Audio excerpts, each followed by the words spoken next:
Kita telah memasuki bulan Rabiul Awal atau dikenal dengan Syahrul Maulid, bulannya Maulid Nabi Muhammad SAW. Kita udah masuk tanggal berapa Maulid Pak dia? Tanggal 3. Alhamdulillah kita udah masuk tanggal 3 Rabiul Awal 1443 Hijriah. Di dalam kitab Irsyadul Ibad ila Syabiri Rasad ada hadis yang menjelaskan qala Rasulullah sallallahu alaihi wasallam, Allahumma shalli wa sallim wa barik alaihi wa ala alihi. Salasatun tahta zillir rahman azza wa jal yauma la zilla illa zilluh. Qila man hum ya Rasulullah? Qala man faraja an makrubin min ummati wa man ahya sunnati wa man aktsara sholata alayya. Hadis ini Rasulullah Shallallahu Alaihi Wasallam telah menjelaskan salah satu tahta zillir rahman, ada 3 golongan manusia di padang mahsyar nanti, pada hari akhirat nanti akan berada di bawah naungan Allah, yang mana pada hari itu tidak ada naungan kecuali naungan Allah. Ada 3 golongan manusia yang akan mendapatkan naungan Allah, yang mana pada hari itu tidak ada naungan, tidak ada pelindungan kecuali pelindungan Allah. Qila man hum ya Rasulullah? Kemudian para sahabat bertanya, ya Rasul, siapakah 3 golongan manusia yang mendapatkan naungan pada hari kiamat nanti?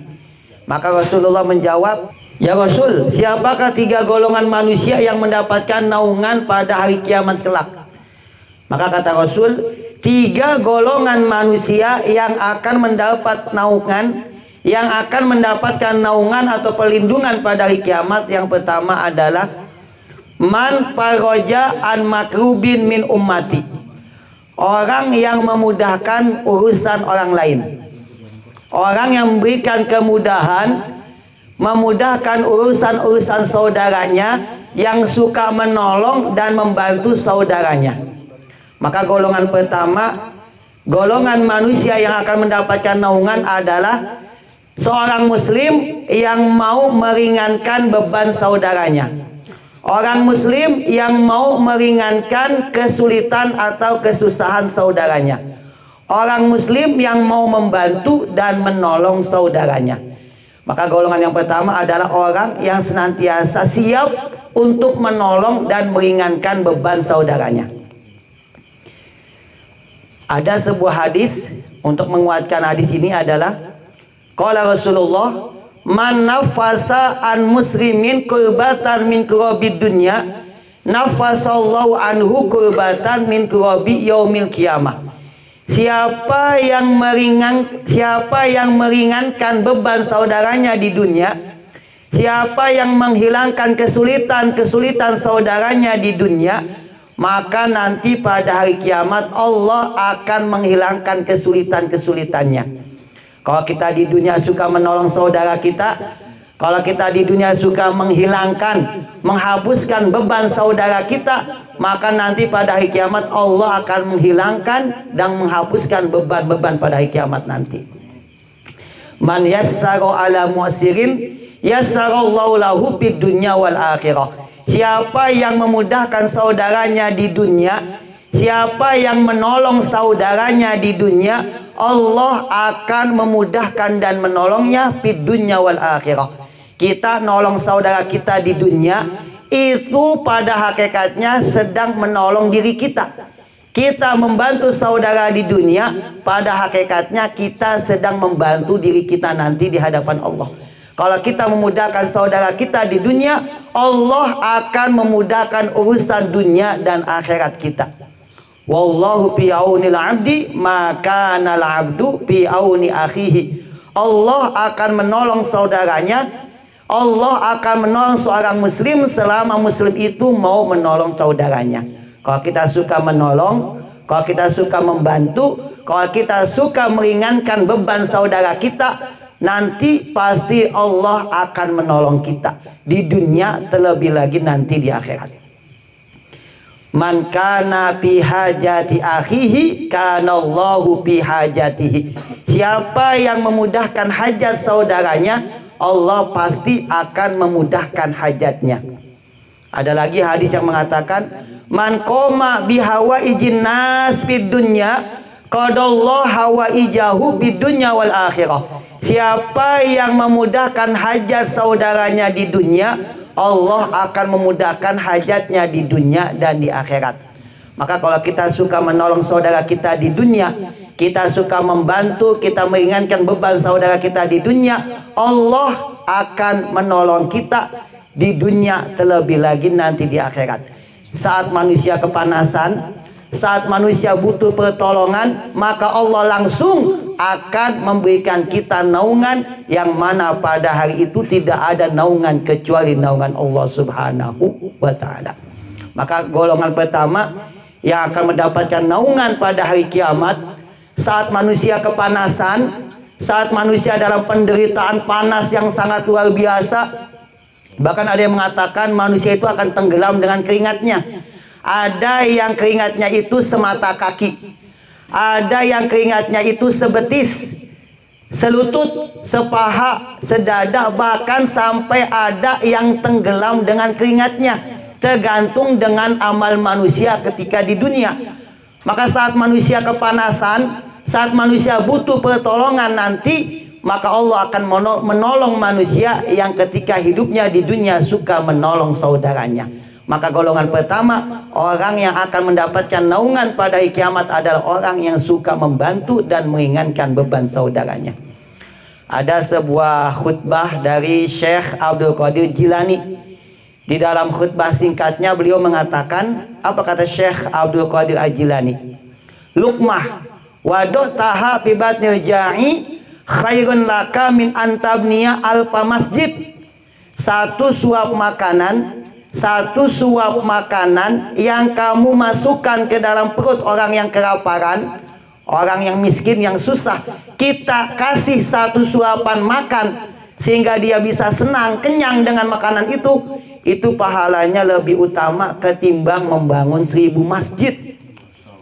Ini kata Syekh Abdul Qadir Jilani dalam pidato singkatnya. Kita menolong saudara kita yang kelaparan, satu suapan makan aja kita masukkan ke dalam perut yang kelaparan, itu kata beliau pahalanya, nilainya lebih utama ketimbang membangun 1000 masjid. Kita satu musola aja masih belum selesai ini, betul nggak Pak? Ini 1000 masjid dengan satu suapan makan kita ikhlas sehingga dia senang, puas dengan bantuan kita meskipun cuma sedikit, itu pahalanya lebih utama ketimbang membangun 1000 masjid. Bahkan lebih utama ketimbang puasa selama 1 tahun, puasa sunnah. Kita kuat nggak Pak? Puasa sunnah selama 1 tahun kita puasa, nggak kuat. Kita kasih makanan kepada yang kelaparan itu lebih utama daripada puasa sunnah selama 1 tahun, daripada sholat tahajud semalam suntuk, bahkan lebih utama daripada jihad fisabilillah. Maka jangan pernah meremehkan kebaikan. Kita meringankan beban saudara kita, kita menolong saudara kita yang kesusahan, maka nanti Allah akan menolong kita di dunia, apalagi nanti di akhirat. Saat kita kepanasan, saat yang lain kepanasan, saat makhluk dalam keadaan panas butuh pertolongan, maka pada saat itulah Allah akan berikan naungan kepada kita, yang mana pada hari itu tidak ada naungan kecuali naungan Allah Subhanahu wa ta'ala. Maka golongan pertama yang mendapatkan naungan Allah adalah man faraja an makrubin min ummati, orang yang melapangkan, yang meluaskan dan meringankan beban saudaranya ketika di dunia. Orang yang suka menolong saudaranya, orang yang suka meringankan beban saudaranya, orang yang suka membantu dan memudahkan urusan saudaranya, maka nanti pada hari kiamat akan mendapatkan naungan daripada Allah Subhanahu wa ta'ala. Mudah-mudahan kita termasuk golongan yang pertama yang suka membantu saudara kita yang kesusahan. Yang kedua, siapakah golongan yang mendapatkan naungan? Yang kedua adalah man ahya sunnati, orang yang menghidupkan sunnahku. Ini kata Rasul, orang yang suka senang menghidupkan sunnah Rasul. Bahkan ada hadis yang mengatakan, man amila fi sunnatin wa akala thayyiban wa aminan nas bawa ikohu dakhalal jannah. Orang yang mengamalkan sunnah Rasul, orang yang memakan makanan yang halal, dan orang yang selalu menjaga tingkah lakunya, perbuatannya kepada manusia, maka nanti dia akan dakhalal jannah, akan masuk ke dalam surganya Allah. Yang pertama, amila fi sunnah, senang mengamalkan sunnah Rasul. Yang kedua, akala thayyiban, memakan makanan yang halal, memakan makanan yang baik. Yang ketiga, orang yang bisa menjaga mulut dan perbuatannya sehingga tidak menyakiti siapapun. Dakhalal jannah, maka tiga golongan ini akan masuk ke dalam surganya Allah. Maka golongan yang kedua yang mendapatkan naungan adalah orang yang menghidupkan sunnah Rasul. Ada hadis yang mengatakan, man ahya sunnati inda fasadi ummati falahu mislu ajri mi'ati syahid. Siapa yang menghidupkan sunnah Rasul, coba perhatikan, siapa yang menghidupkan satu sunnah Rasul saat manusia yang lain lupa, melalaikan sunnah tersebut, tapi kita mau mengamalkannya, falahu mislu ajri mi'ati syahid, maka dia mendapatkan pahala 100 mati syahid. Kita mengamalkan satu sunnah Rasul, kita amalkan, kita istiqomahkan, kita jaga satu sunnah Rasul. Ketika yang lain lupa, ketika yang lain tidak mau mengamalkannya, namun kita mau mengamalkannya, maka kata Rasul, dia akan mendapatkan pahala bagaikan pahala 100 orang yang mati syahid. Apa sunnah Rasul yang biasa kita dapatkan? Ada sunnah Rasul, afsus salam, sebarkanlah salam. At'imut ta'am, berikanlah makanan kepada yang membutuhkan. Wasilul arham, sambunglah tali silaturahim. Wasallu bil lail wan nasu niyam, melakukan sholat malam. Sebarkanlah salam. Kalau ketemu saudara kita salaman atau menyapa. Ada hadis yang mengatakan, ma min muslimain yaltaqiyani fayatasafahani illa ghufiralahuma hatta yatafarraqa.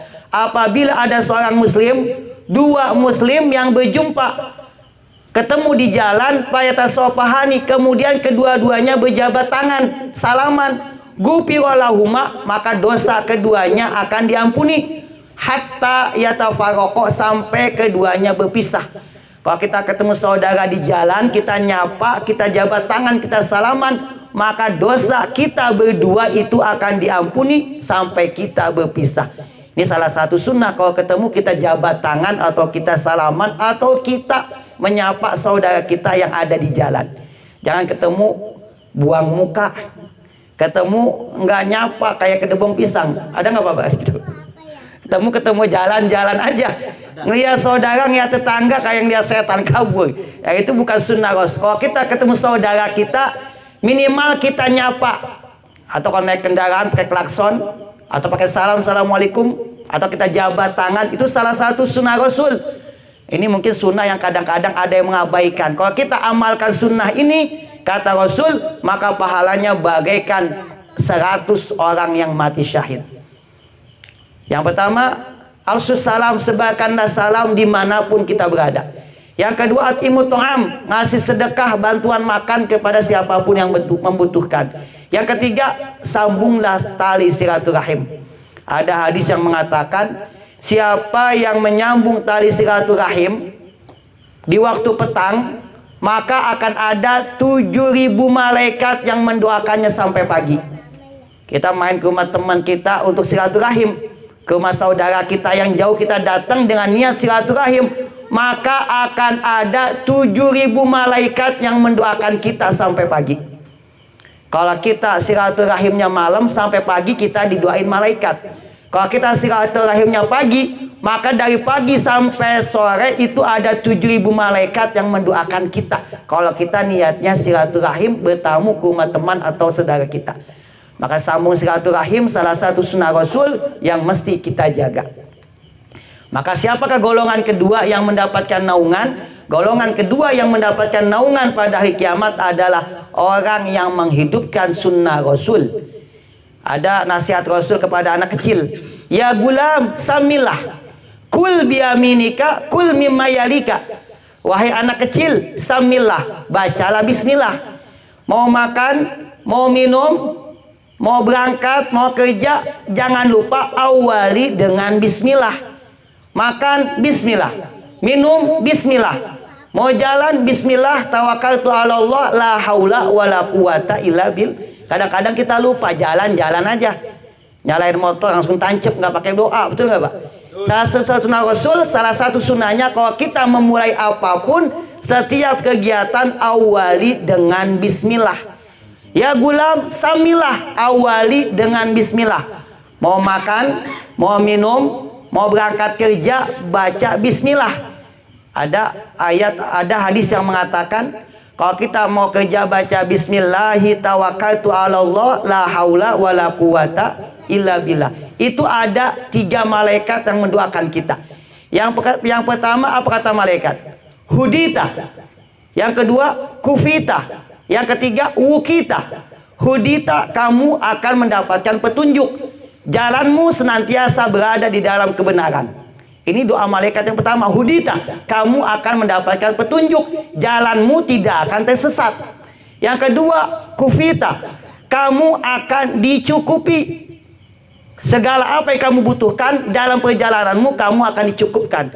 Yang ketiga, wukita, kamu akan dijaga, kamu akan diselamatkan. Kalau kita mau kerja, berangkat, maka kita baca bismillahi tawakkaltu 'ala Allah, la haula wala quwata illa billah. Ada 3 malaikat yang mendoakan kita. Hudita, kufita, wukita. Hudita, kamu mendapatkan hidayah.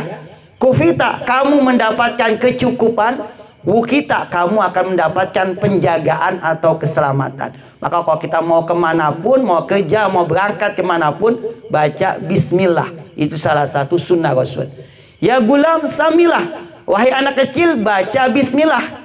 Kullu amrin ribalin la yubda bil basmalah fawa akto. Setiap amalan yang penting yang tidak diawali dengan bismillah fawa akto, maka amalan itu terputus. Tidak ada rahmat dan tidak ada barokahnya. Kita kerja nggak pakai bismillah, tidak ada pahalanya. Kita makan nggak pakai bismillah, nggak ada berkahnya.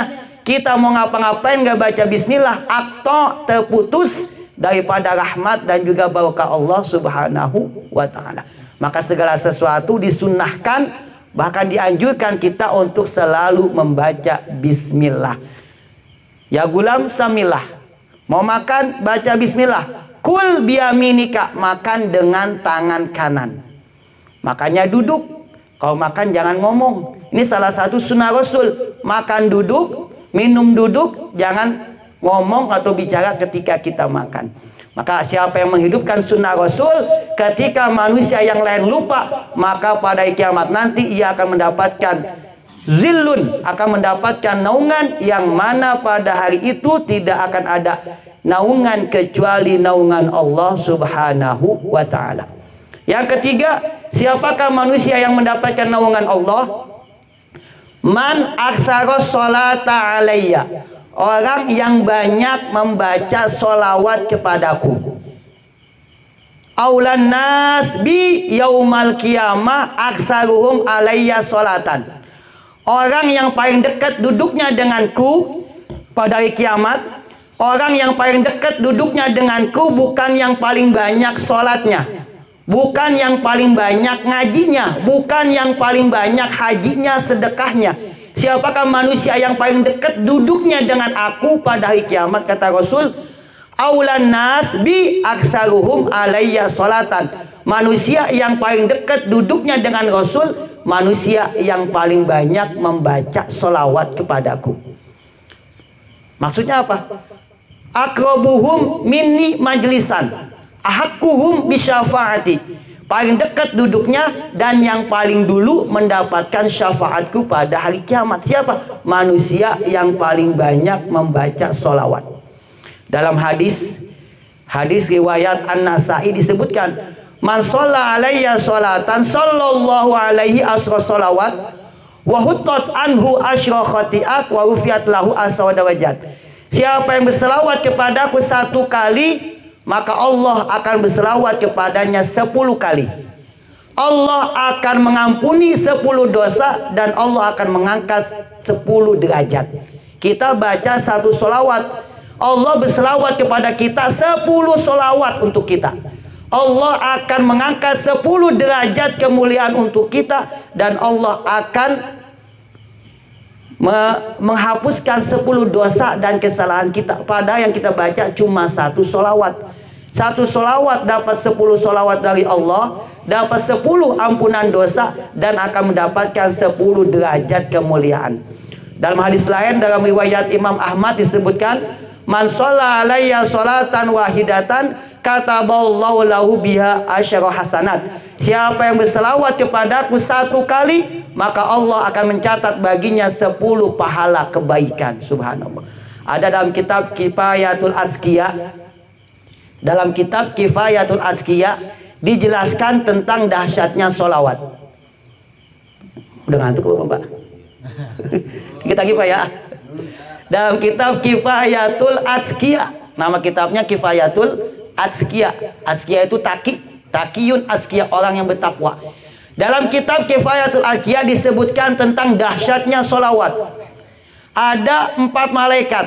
Malaikat Jibril, Mikail, Israfil, Israel. Ini malaikat Jibril berkata, ya Rasulullah, siapa umatmu yang berselawat kepadamu 10 kali, sehari baca selawat 10 kali. Allahumma sholli ala Sayyidina Muhammad wa ala ali Sayyidina Muhammad. Baca 10 kali, kata malaikat Jibril, ya Rasul, siapa umatmu yang berselawat 10 kali dalam sehari, maka nanti pada hari kiamat aku akan menuntunnya, aku akan membimbingnya melintasi Shiratal Mustaqim secepat kilat. Kalau kita baca sehari baca 10 kali, maka nanti malaikat Jibril itu akan memegang tangan kita, membawa kita, menuntun kita melintasi Shiratal Mustaqim secepat kilat yang menyambar. Kita lewat langsung sampai. Kalau kita baca sehari 10 kali, ini kata malaikat Jibril, kita baca 10 kali, kita akan dituntun untuk melewati Shiratal Mustaqim secepat kilat. Kemudian kata malaikat Mikail, ya Rasulullah, siapa umatmu yang berselawat kepadamu, maka pada hari kiamat nanti aku akan memberikan minum daripada telaga Kausar. Konon katanya telaga Kausar itu apa? Ma'uhu asyaddu bayadun minal laban.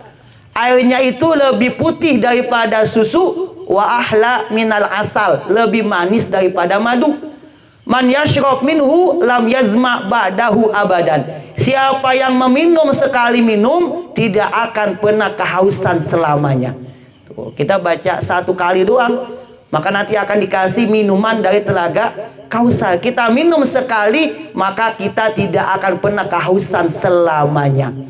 Kemudian kata malaikat Israfil, ya Rasulullah, siapa umatmu yang berselawat kepadamu, maka nanti aku akan bersujud kepada Allah dan aku tidak akan mengangkat kepalaku sehingga Allah mengampuni dosa orang yang berselawat kepadamu. Ini kata malaikat Israfil, kalau ada yang berselawat kepadamu, maka aku akan sujud kepada Allah dan aku tidak akan angkat kepalaku sehingga Allah akan mengampuni semua dosa-dosa orang yang berselawat kepadamu. Lalu yang keempat kata malaikat Israel, ya Rasul, siapa umatmu yang suka berselawat kepadamu ketika hidupnya, maka nanti ketika sakaratul maut, aku akan mencabut rohnya, aku akan mencabut nyawanya dengan selembut-lembutnya sebagaimana aku mencabut rohnya para nabi. Subhanallah. Ini kata kitab, bukan kata saya. Dalam kitab Kifayatul Azkiya, siapa yang melaksanakan sholawat, maka dia akan mendapatkan manfaat, keutamaan yang sangat luar biasa. Maka kalau kita ingin mendapatkan kemuliaan, perbanyaklah membaca sholawat kepada Rasulullah Shallallahu Alaihi Wasallam. Maka ada 3 golongan tadi yang mendapatkan naungan. Yang pertama, orang yang memudahkan beban saudaranya, orang yang suka menolong membantu saudaranya, yang kedua orang yang menghidupkan sunnah Rasul, dan yang tiga orang yang banyak berselawat kepada Rasulullah. Maka tiga golongan inilah yang akan mendapatkan naungan, yang mana pada hari itu tidak ada naungan kecuali naungan Allah Subhanahu.